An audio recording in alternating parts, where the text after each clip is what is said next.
Puspam, Siring Pam, Impuspam. Aparat Polda Bangka Belitung menggerebek rumah penadah alat kesehatan curian berupa alat bantu pernapasan atau ventilator di Bekasi dan Tasikmalaya, Jawa Barat. Saat diminta menunjukkan surat kepemilikan dan izin, si penadah hanya bisa pasrah dan mengaku mendapatkan barang tersebut dari rekannya di Bangka Belitung.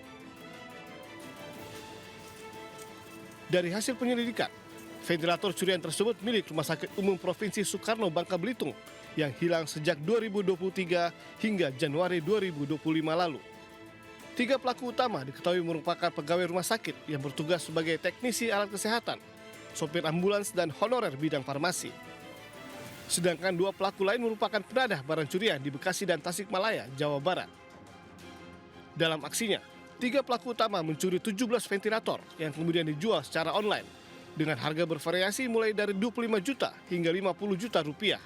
Dari 17 ventilator yang dilaporkan hilang, 8 berhasil diamankan dari kedua penadah. Para pelaku mengaku nekat mencuri karena ketagihan judi online dan terjerat utang pinjaman online. Sudah berhasil mengungkap kasus pencurian ventilator di wilayah RSUD Soekarno, Provinsi Bangka Belitung. Ada 3 tersangka, 2 penadah, dan barang bukti yang sudah lama di sini. Sementara itu, pihak rumah sakit mengaku tidak mencurigai pelaku dikarenakan pelaku merupakan teknisi perbaikan alkes tersebut. Selain 17 ventilator, total 46 unit alkes di RSUP Soekarno Bangka Belitung yang hilang dengan nilai 15 miliar rupiah. Kesadaran dari penghuni ruangan masing-masing bisa. Jadi kan harusnya begitu ya. Begitu saya punya alat harusnya 10, kenapa sekarang tidak 10? Awalnya seperti itu. Nah, tapi memang saat ini juga menjadi PR buat kami, Pak. Jadi untuk merapikan urusan pencatatan barang aset di rumah sakit. Akibat perbuatannya, 3 pelaku utama diancam hukuman 7 tahun penjara. Sementara 2 penadah diancam 4 tahun penjara. Dari Pangkal Pinang, Bangka Belitung, Haryanto, iNews melaporkan.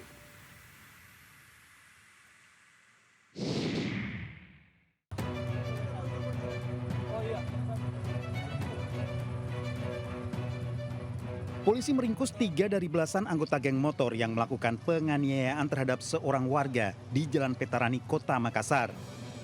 Pelaku sebelumnya melakukan penyerangan terhadap 5 orang di 5 tempat yang berbeda.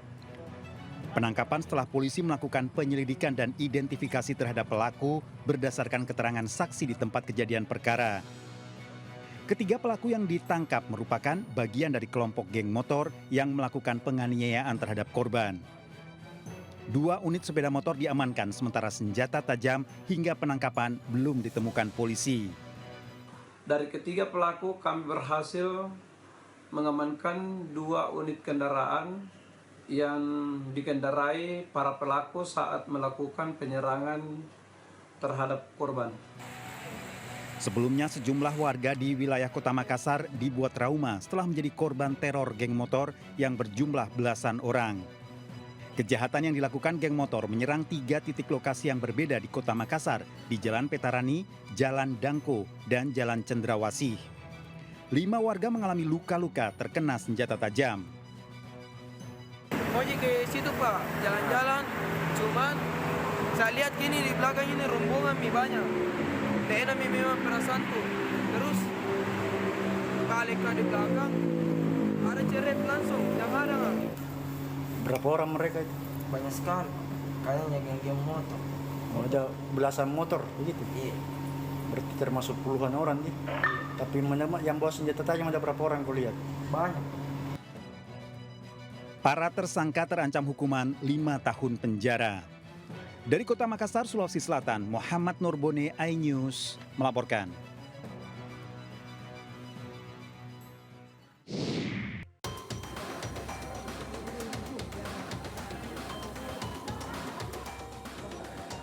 Pasien berinisial A, pria 70 tahun ini, terkapar usai nekat melompat dari lantai 3 Gedung Perawatan Anyelir RSUD R. Syamsuddin SH, Kota Sukabumi, Jawa Barat. Saat melompat dari ketinggian 10 meter, tubuh korban sempat membentur kanopi lantai 2 hingga tubuhnya terjatuh di atap selasar rumah sakit. Pasien langsung dievakuasi ke IGD untuk mendapatkan penanganan medis lantaran mengalami luka-luka dan patah tulang. Menurut pihak rumah sakit, Pasien tersebut sempat dirawat selama 3 hari karena menderita penyakit jantung yang disertai Alzheimer atau pikun. Selama perawatan, pasien tidak kooperatif dan berupaya menghindar dari pelayanan. Diduga pasien hendak melarikan diri dari ruang perawatan. Pasien yang mencoba kabur, yang mencoba kabur dari rumah sakit, yang tepatnya di ruang anyelir lantai. Pintu balkon memang terbuka dan memang bisa akses keluarga untuk di balkon.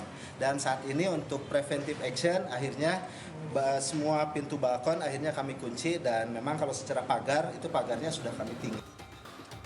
Usai mendapatkan penanganan medis di IGD, pasien tersebut selanjutnya dibawa ke ruang perawatan dengan dijaga ketat oleh pihak keluarga.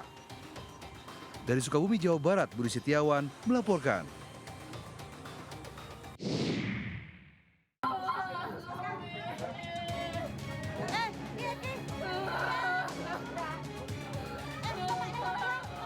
Seorang anak menangis histeris melihat ibunya yang seorang pedagang gorengan jadi korban tabrakan. Pedagang ini pingsan karena menjadi korban tabrakan warga yang mengejar pencuri. Tak hanya itu, 2 lapak warung dan kendaraan juga terlihat rusak di lokasi. Peristiwa kejar-kejaran antara pengendara mobil versus 2 pelaku pencurian kendaraan bermotor ini terjadi di Desa Margototo, Kecamatan Metro Kibang, Kabupaten Lampung Timur, Lampung. Untuk menghentikan pelarian pelaku, pengendara mobil menabrakkan kendaraannya hingga warung gorengan dan mie ayam turut hancur. Seorang pelaku kabur, namun 1 pelaku lainnya berinisial ES dapat ditangkap dan langsung dibawa ke kantor polisi. Pelaku yang berjumlah 2 orang langsung mengambil sepeda motor tersebut, kemudian diketahui oleh korban, dan saat itu juga dilakukan pengejaran oleh masyarakat sekitar. Salah satu pelaku yang membawa sepeda motor korban berhasil diamankan oleh warga dengan cara dihadang dan ditabrak. Selain mengamankan pelaku, polisi juga turut menyita barang bukti 2 motor hasil curian, kunci letter T, serta handphone milik tersangka. Residivis kasus curanmor ini pun dijerat menggunakan pasal tentang pencurian dengan pemberatan dan terancam di penjara maksimal 7 tahun. Dari Lampung Timur, Lampung, Tinus Ristanto, iNews melaporkan.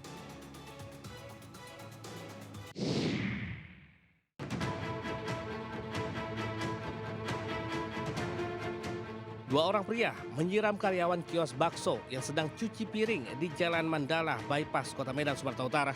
Kemudian 8 orang pelaku lain datang dan menyerang korban dengan membabi buta. Ironisnya, seorang balita turut menyaksikan penganiayaan itu hingga akhirnya trauma. Belum diketahui motif penyerangan, namun korban sudah melaporkannya ke polisi. Udah beberapa hari ini diganggu lah sama preman. Motifnya apa kita nggak tahu. Itu sekitar ada 4 motor. Nah, itu membabi buta. Itu sebenarnya sudah masuk kategori senjata tajam karena baloknya itu dipakuin semua sama batu-batu. Nah, memang sebenarnya bukan untuk merusak benda, tapi memang mengancam nyawa. Selain melukai korban, aksi penganiayaan itu juga menyebabkan kerusakan kios pedagang. Korban berharap polisi segera menangkap para pelaku agar bisa diberi hukuman setimpal.